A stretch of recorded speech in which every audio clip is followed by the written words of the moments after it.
What up mga solid subscribers, no? Okay guys, nagbabalik po tayo guys, no? I'm very very sorry, no? I'm pretty sure guys kung napanood nyo to, no? Na-upload ko na po yung isang video, no? About sa title na yon, yung sino ang best dancer na SB19 para kay Coach J guys. I'm very very sorry naman na, no? Bigla ko kasi nakita to, no? Yan, ito yung, yan, Coach J, paano binuo ang choreo ng Dungka, no? So ako guys, no, sobrang curious din ako kung paano niya binuo yung Dungka, no? Since alam natin yung Dungka, isa yon sa mga choreography na SB19 na talagang tumatak, no? As in, napaka-catchy, tapos hindi naman siya to the point na sobrang simple, no? Pero andun yung feels na madali siyang sabayan and at the same time, madali siyang kopyahin, no? Madali siyang i-absorb yan, yung pinakamagandang term, no? I-absorb na mga dancers, no? So, alamin natin kung paano niya binuo ang Dungka, no? And at the same time, no, i-absorb natin, guys, baka may makuha tayo ditong aral or detalye, no? Okay, let's go. So, tulad ng kanina, guys, lalagyan ko ito ng watermark dahil 100% guys, pag nirelease ko po ito, no, tayo may block ng GMA, no? So, syempre, a very big shoutout sa GMA, no? Credits po sa kanila to.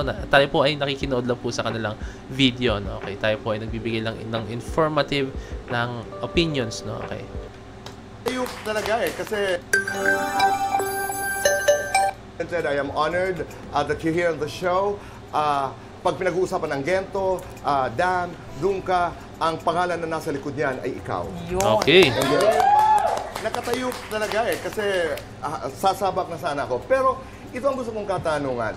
Pag sinabi kasi ngayon, SB19, in the context of dance, ang katabing pangalan nun, Coach J. Pag sinabing Coach J, SB19. Totoo guys, totoo.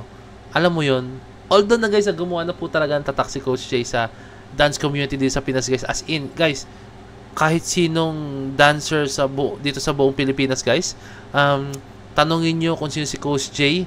Coach J, guys, kailan yan? Maniwala kayo sa akin. No? Coach J of XB Jensen. Kailan po yan? Talagang gumawa na po talaga siya ng marka dito sa dance community sa Pinas. No? Although, actually guys, hindi na dito sa Pinas. No? All over the world guys. No?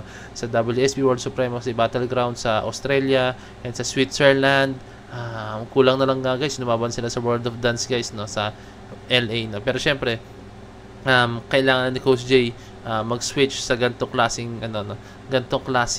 life. Hindi ko alam kung ang tama yung word na sabihin ko, lifestyle, no? Pero yung kanyang sa career yon, sa ganitong klaseng career, no? Since alam nyo na may family na rin si Coach J yata, correct me if I'm wrong, no? Pero pagkakaalam ko guys, no, talagang andun na siya sa point na kailangan niya magkaroon ng solidong income po talaga, no? Napakaswerte lang dahil yung kanyang source of income is yung kanyang passion po talaga guys, no? And talagang mahal na mahal ni Coach J yung ginagawa niya, which is choreographing, directing, at the same time guys, no, binibigyan niya tayo ng mga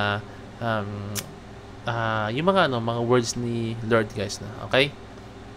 Alam nun, Coach J. Pag sinabing Coach J, SB19, di ba? Are you happy with that relationship? With that? Yes po. Parang sobrang grateful din naman ako kasi yung SB19 talaga sobrang nakaka-inspire. Dahil din sa music nila, kaya nakakapag-create ako ng ganito siguro talaga. Pag-uusapan natin mamaya yan, mabilisan lamang kung anong proseso. Poki, ikaw, pag sinabing Pokwang today, ay komedyante. Pero, hindi nila alam na bago ka maging komedyante, ikay mananayaw. Oo, di ba? Mismo. Tulad na di ba kanina, napanood natin guys, no? Hindi ko alam, na dancer si Pokwang pala guys, no? Hindi ko alam. Until nung bumitaw siya ng mga moves na ganun, hindi ko alam talaga guys, as in. Nanayaw talaga. Pero today, if I ask you, sa puso, Poki, who are you first? Are you a dancer? Are you a comedian? Pwede naman natin pagsamahin mo. Pwede, no? Yes, pero kung may nakakalamang ng konti, ano? Mas doon ako sa dance talaga. Oo. Yun talaga yung first love ko. At saka yun ang core mo eh. Oo eh. Hindi ko na lang na-discover ko na lang pwede pala ako magbaliw-baliwan. Correct. Pero pag pinag-uusapan natin ang choreography, Coach J, halimbawa sa SB19, pareho po sila judges ng Stars on the Floor. Congratulations! Yes! Thank you! Napakaganda ng inyong show. Ngayong Sabado na po ang grand finale ng Stars on the Floor. Ngayong Sabado na po ang grand finale ng Stars on the Floor. But before we go there, when you create choreography, saan kayo nag-uumpisa? Coach J, halimbawa sa SB19, music ba ito? Kwento ba ito? Instinct ba ito? How do you do it?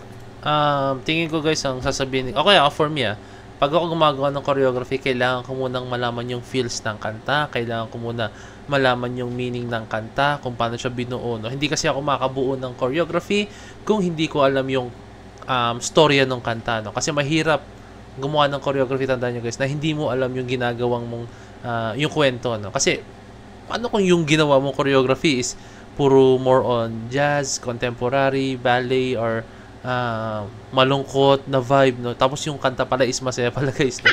So kailangan mo muna syempre malaman yung pinaka kwento buod ng kanta or bago mo gawa ng sayo, no? So tingnan natin kung paano yung discard ni Coach J dito guys, no? So iba-iba, meron nga guys yung naalala ko yung KNB Ultra, search nyo yan guys. At the same time KNB Ultra, ano pang grupo yun, hindi ko maalala, basta meron pang dalawang grupo sa Bulacan yun guys, no?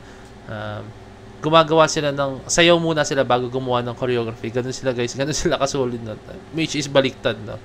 So okay, tingnan natin. Music ba ito? Kwento ba ito? Instinct ba ito? How do you do it? Ang ways ko po is pinapakinggan ko talaga yung music, and then binivisualize ko siya. And then para mabuo siya, marami akong tatanungin. Ano ba, pag sinabi ko bang dungka, pag sinabi ko bang gento, ano yung first move na gagawin mo? Or di kaya ang gestures ng kamay mo, o di kaya ng mukha mo.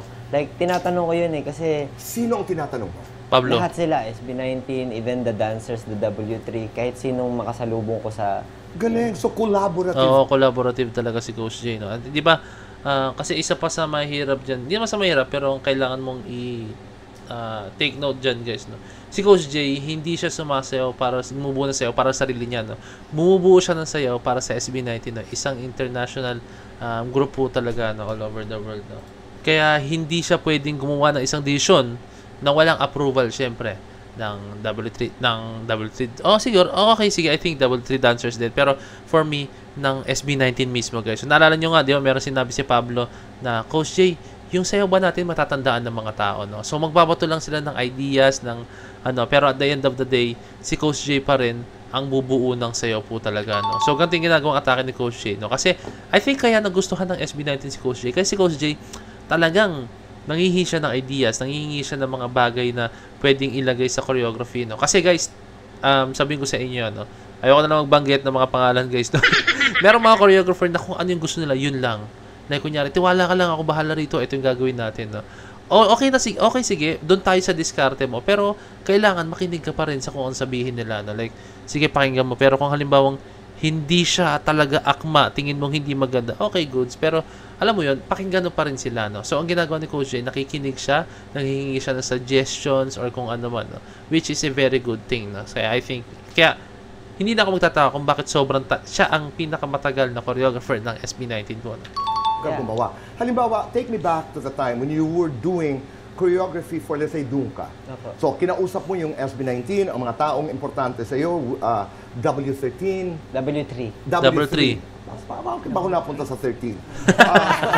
Nadagdagan po. Oo. Hindi naman tayo flood control projects. Oh!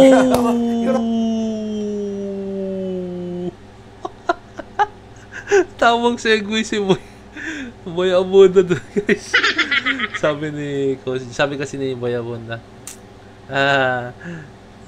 ano sabi ni Boy Abunda? Sabi niya, W13 dancers. Tapos sabi ni Coach J, W3 dancers. Tapos sabi niya, ay sorry, para na ganyan siya.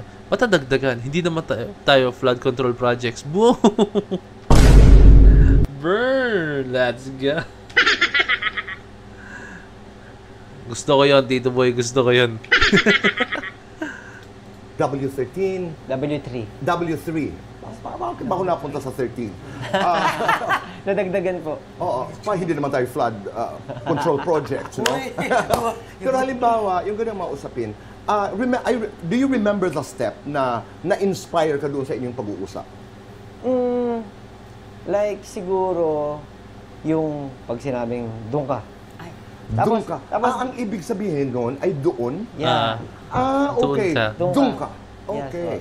Nakuha mo yan doon sa pag-uusap. And then, may mga times na, halimbawa, pag galit yung tao, doon ka doon. Parang gano'n, di ba, Tito Boy? then you made it into a dance. Doon ka. Ganon. Puso lang. Ayan, no? So, ganun naman kasi, yung doon ka guys, no? Ganun naman sila, no? Mahilig talaga ang SB19 sa mga ganyan, mga words, so talaga hindi mo expect na, ay, yung pala yun ibig sabihin nun. Di ba, yung mga ganyang kanta ang SB19 na, yung pala ibig sabihin nun, no? Na hindi nila ina-expect, no? Ayun. Nakita niyo naman kung gaano ka solid si Coach Jane. Nakita niyo kung paano siya magbitaw na mga kanyang mga words at the same time yung kanyang mga pwedeng sabihin regarding po sa behind the scenes na paano ba sabihin to? Progreso ba? Hindi ko alam kung tamang term sabihin ko. Basta yung mga bagay na nakapaloob, no, na hindi natin nakikita, no, sa SB19, no, kung paano yung proseso. Yon, proseso. Hinahanap ko yung pinakatamang term kanina pa eh. Kung paano yung proseso po talaga, no. Yan, binibigay niya, in-explain niya sa atin, no. So, ayan, I hope na na-enjoy niyo tong video to as much as I did, no. So sobrang solid ni Coach Jay. A very big shoutout syempre sa, yan, sa kanilang show guys, no. Finals na raw po this coming weekend guys, no. Suportahan natin si Coach Jay, no, just like kung paano sinuportahan ng SB19 si Coach Jay, no, nung kanyang first day po mismo sa show na to guys, no. So yun lang guys, ewan ko kung nasabi ko na, no. Pero kindly leave a like, subscribe, and kindly ring that notification bell para alam niyo po pag-release ng bagong video, no. So this is Point of View signing out. Peace, that's G.